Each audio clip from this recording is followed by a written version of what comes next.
گشت کا عمل اس کام میں ریڑھ کی ہڈی کی طرح ہے۔ اگر یہ عمل صحیح ہوگا تب تو یہ قبول ہوگا، یعنی دعوت قبول ہوگی، دعوت قبول ہوگی تو دعا قبول ہوگی، دعا قبول ہوگی تب ہدایت اترے گی۔ اگر گشت قبول نہیں ہوا تو دعوت قبول نہیں ہوگی، اگر دعوت قبول نہیں ہوگی تو دعا قبول نہیں ہوگی، جب دعا قبول نہیں ہوگی تو ہدایت آسمانوں سے نہیں اترے گی۔ اس لیے مقصد کو سامنے رکھ کر اسے کرنا ہے۔ گشت کا مقصد، اس کا مقصد یہ ہے کہ اللہ جل شانہ نے ہمارے اور سارے انسانوں کی دنیاوی اور آخرت کے سارے حالات کے مسائل کا حل اپنے اوامر کو حضرت محمد صلی اللہ علیہ وآلہ وسلم کے طریقے پر پورا کرنے میں رکھا ہے۔ یہ دونوں چیزیں ہماری زندگی میں آ جائیں، اس کے لیے یہ محنت شرط ہے۔ اسی عالی محنت کو بستی کے مسلمان کرنے والے بن جائیں، اس پر آمادہ کرنے کے لیے گشت کر کے مسجد میں جمع کرنا ہے۔ یہ ہے گشت کا مقصد کہ بستی کا ہر مسلمان اپنے یقین کی تبدیلی کے لیے کلمے کی دعوت دیتے ہوئے کلمے کی محنت کرنے والا بن جائے۔ اعلان کوئی بستی کا بااثر آدمی یا امام صاحب کریں تو زیادہ مناسب ہے، وہ ہم کو کہیں تو ہمارا ساتھی کر دے۔ گشت کا مقصد ضرورت، اصول، آداب اور قیمت بتائی جائے۔ جو لوگ گشت کرنے کے لیے تیار ہوں تو انہیں اچھی طرح اصول اور گشت کرنے کا طریقہ سمجھایا جائے۔ گشت کے اصول: نمبر 1، گشت کے دوران اپنے دل میں خوب اس بات کا یقین جمانے کی کوشش کریں کہ ہمارے تمام مسائل کا تعلق براہ راست اللہ جل شانہ کی ذات عالی سے ہے۔ ان بازار میں پھیلی ہوئی چیزوں سے ہمارا کوئی مسئلہ حل ہونے والا نہیں۔ نمبر 2، چیزوں کی طرف ہمارا دل پھر گیا تو پھر ہم جن کے پاس جا رہے ہیں ان کا دل ان چیزوں سے اللہ کی طرف کیسے پھرے گا۔ نمبر 3، چیزوں پر نگاہ نہ پڑے، دھیان نہ جائے۔ نمبر 4، چیزوں پر نگاہ پڑ جائے تو ہم انہیں مٹی ہی سمجھیں، کیونکہ مٹی سے بنی ہے اور پھر مٹی ہو جائے گی۔ نمبر 5، نگاہوں کی حفاظت کرنی ہے۔ نمبر 6، اللہ کا ذکر کرتے ہوئے چلنا ہے۔ نمبر 7، برزخ یعنی قبر کا داخلہ ہمارے سامنے ہو۔ نمبر 8، امیر کی اطاعت کریں۔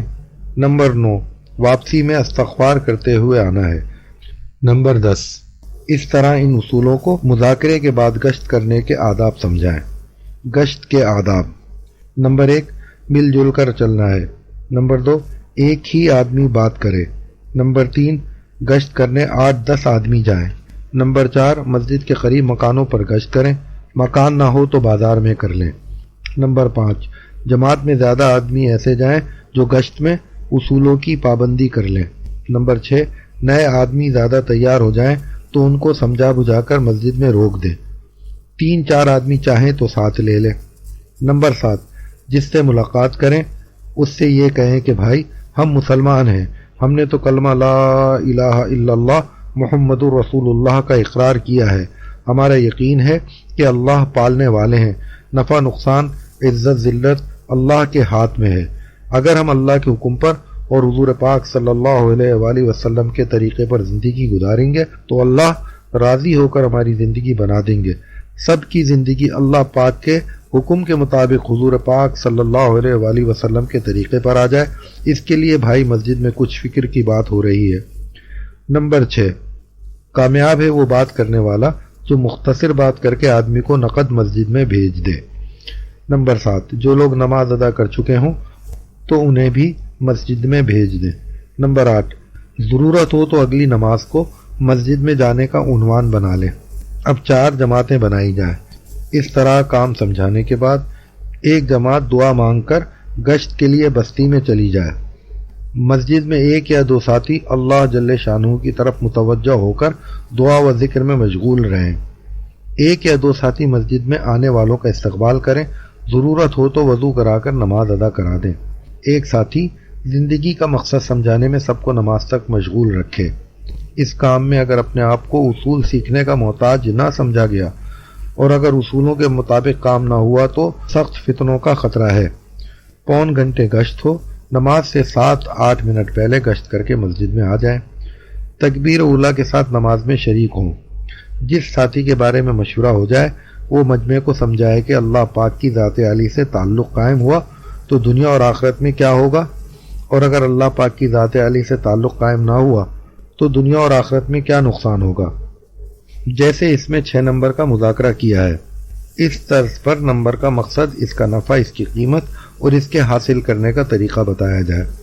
سادہ انداز میں بات ہو، اس سے انشاءاللہ مجمع کی سمجھ میں کام آئے گا اور اس کی ضرورت بھی محسوس کرے گا اور سمجھے گا کہ ہم بھی سیکھ سکتے ہیں۔ ہمارے ساتھی بھی مذاکرے میں اہتمام سے جم کر بیٹھیں، متوجہ ہو کر محتاج بن کر سنیں جو بات کہی جا رہی ہے۔ ہم اپنے دل سے کہیں کہ یہی حق ہے۔ ایسا کہنے سے ہمارے دل میں ایمان کی لہریں اٹھیں گی اور عمل کا جذبہ بنے گا۔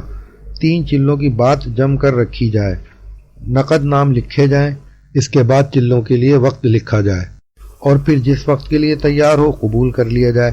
مطالبہ اور تشکیل سے ساری دعوت کا مغز بنتا ہے۔ اگر مطالبہ اور تشکیل پر جم کر محنت نہ ہوئی تو پھر کام کی بات رہ جائے گی اور قربانی وجود میں نہ آئے گی تو کام کی جان نکل جائے گی۔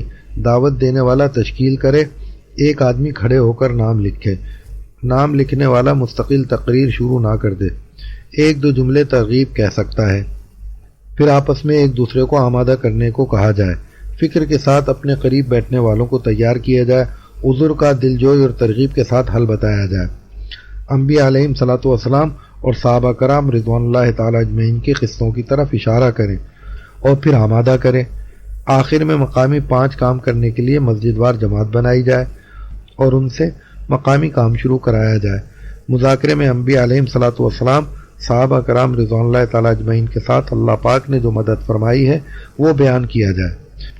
بیان میں فضائے حاضرہ کی باتیں نہ کی جائیں۔